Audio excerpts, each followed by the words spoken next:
कालबेलिया लोक नृत्य को अंतर्राष्ट्रीय पहचान दिलाने में अपनी अहम भूमिका निभाने वाली पद्मश्री नागरिक सम्मान से सम्मानित गुलाबो शनिवार को बाड़मेर पहुंची।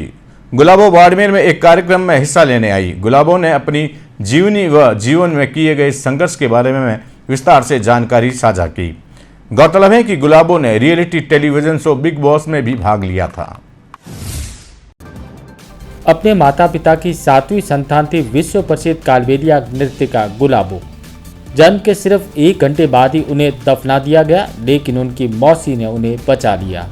कुछ ऐसी ही परिस्थितियों के बीच पली बढ़ी थी कालबेलिया लोक नृत्य व अंतर्राष्ट्रीय पहचान दिलाने में अपनी अहम भूमिका निभाने वाली पद्मश्री पुरस्कार से सम्मानित गुलाबो कालबेलिया।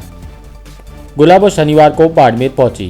गुलाबो शनिवार शाम को भगवान महावीर टाउन हॉल में आज़ादी के अमृत महोत्सव के तहत नगर परिषद की ओर से आयोजित कार्यक्रम में भाग लेने बाड़मेर पहुंची थी। इससे पहले गुलाबो ने अपनी जीवनी व जीवन में किए गए संघर्ष के बारे में विस्तार से जानकारी साझा की। उनका जन्म 1960 में घुमंतु कालबेलिया समुदाय में हुआ था। गुलाबो सपेरा जीवन में बाद में एक प्रसिद्ध नृत्यिका बन गई। उनके पिता द्वारा उनका नाम गुलाबो रखा गया था। वह टीटी रॉबिन के संगीत कार्य में बहुत सक्रिय थी। वर्ष 2011 में गुलाबो ने reality television show big show में एक प्रतियोगी के रूप में भी भाग लिया। उन्होंने अपने जन्म के पीछे की सच्चाई के बारे में खुलकर बात की और बताया कि कैसे उनके परिवार के कुछ रिश्तेदारों ने उन्हें जिंदा दफनाने की कोशिश की जब उसके पिता घर से दूर थे, क्योंकि परिवार में पहले से ही 3 अन्य लड़कियां थी। गुलाबो के पिता देवी उपासक थे, इसलिए वह हमेशा अपनी सभी बेटियों को देवी के आशीर्वाद के रूप में प्यार करते थे और विश्व रूप में सबसे कम उम्र की पुत्री को उन्हें लगाव था, क्योंकि उन्हें डर था कि कोई उनकी अनुपस्थिति में उसकी हत्या कर सकता है।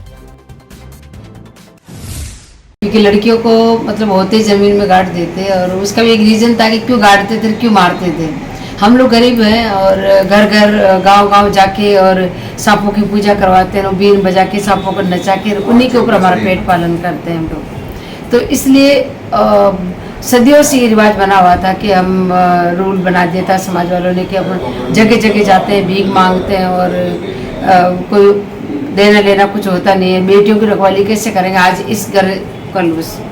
तो बस हम गुरु कनिपाना जी के शिष्य हैं और गुरु पंथ में है हम लोग और नाथ पंथ में है। किसी बहनों में बातें हुई और मेरी माँ ने उसके हाथ जोड़े कि मेरे को जगह बता दे कहाँ गाड़ा है, मैं जाके ले आऊँगी मेरी बेटी को। तो मेरी माँ मौसी ने मना कर दिया कि मैं अभी तो नहीं बता सकती, लेकिन इस सब लोग सो जाएंगे उसके बाद जब तू उतना कह रही है तो बोले वो बेटी जिंदा निकलेगी तो मैं तेरे को दे दूँगी, तेरे 5 बेटे ही बेटे, तो कैसे भी करके मुझे बता।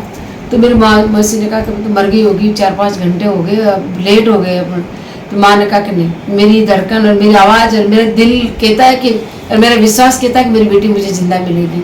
और जैसे मेरी मौसी के साथ जाके मेरी माँ जंगल में जाके खोद के निकाला तो मेरी सांसें चल रही थी। अच्छा लगा कि मैं जब बचपन से सुन रही थी कि ये लड़की बहुत आगे जाएगी, बहुत आगे जाएगी। अमेरिका में राजीव गांधी जी मिले थे, वो मेरे से राखी बंधवाई, क्योंकि जाने से 1 रोज पहले मेरे पापा गुजर गए थे। तो उन्होंने भी आशीर्वाद दिया, लता जी ने भी आशीर्वाद दिया मुझे, बेटा तू बहुत आगे जाएगी।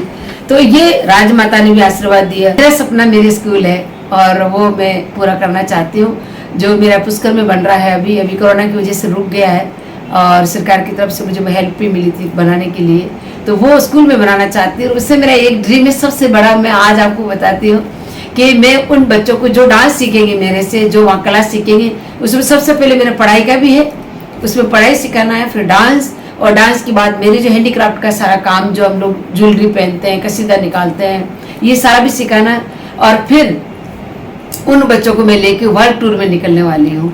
ये मेरा सबसे बड़ा ड्रीम है और उसके लिए मैं चाहे किसी के आगे मुझे हाथ जोड़ना पड़ जाए, चाहे मुझे कुछ पैदल निकलना पड़ जाए, लेकिन मैं वर्ल्ड टूर में जरूर निकलूंगी। ये मेरा ड्रीम है। गुलाबो ने कालबेलिया लोक नृत्य को अंतर्राष्ट्रीय पहचान दिलाने में अपनी अहम भूमिका निभाई। भारत सरकार ने उन्हें वर्ष 2016 में पद्मश्री के नागरिक सम्मान से भी सम्मानित किया है।